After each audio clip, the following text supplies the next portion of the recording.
இன்னைக்கு வந்து பொதுக்குழு வந்து ரொம்ப அற்புதமாக நடந்தது. அனைத்து இந்திய அண்ணா திராவிட முன்னேற்ற கழகத்தோட தொண்டர்கள், நிர்வாகிகள் அனைவருமே வந்து உற்சாகமா இருந்தாங்க.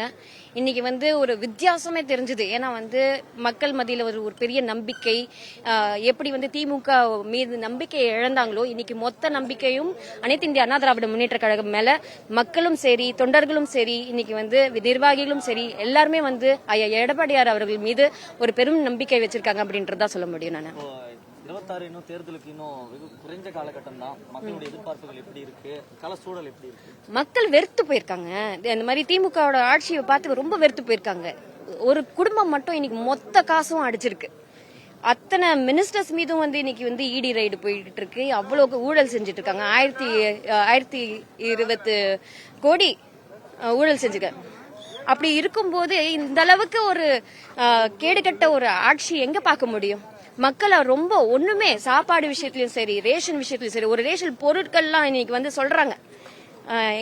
எங்க வீட்டுல இருக்கிறவங்க எல்லாம் சொல்றாங்க எவ்வளோ ரொம்ப மோசமான தரம் இல்லாத ஒரு விஷயங்கள் தான் கொடுக்கறாங்க. வாயில வைக்க முடியாது.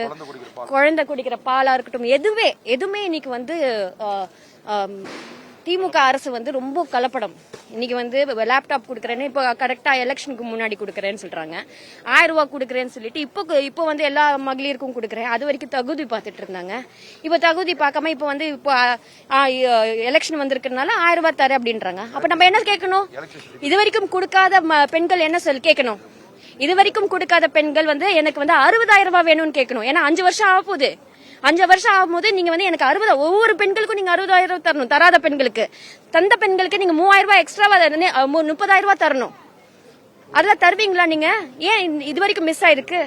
அதே மாதிரி தான் நிறைய விஷயங்கள் இன்னைக்கு வந்து எலக்ட்ரிசிட்டியா இருக்கட்டும், டாக்ஸா இருக்கட்டும், வரி வந்து ரொம்ப எல்லாத்துக்கும், குப்பையில இருந்து எல்லாத்துக்குமே வரி ஜாஸ்தி ஆக்கியிருக்காங்க.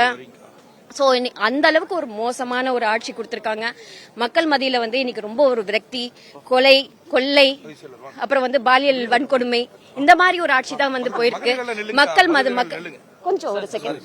மக்கள் மத்தியில வந்து இன்னைக்கு வந்து ரொம்பவே நொடிஞ்சு போயிருக்காங்க. யார் வந்தாலும் பரவாயில்ல, ஆனா திமுக வரவே கூடாது, இந்த குடும்பம் மீண்டும் வரவே கூடாது ஆட்சிக்கு. அரசியல் விட்டே அவங்களை அனுப்பணும் அப்படின்றத அவங்க ஆசைப்படுறாங்க.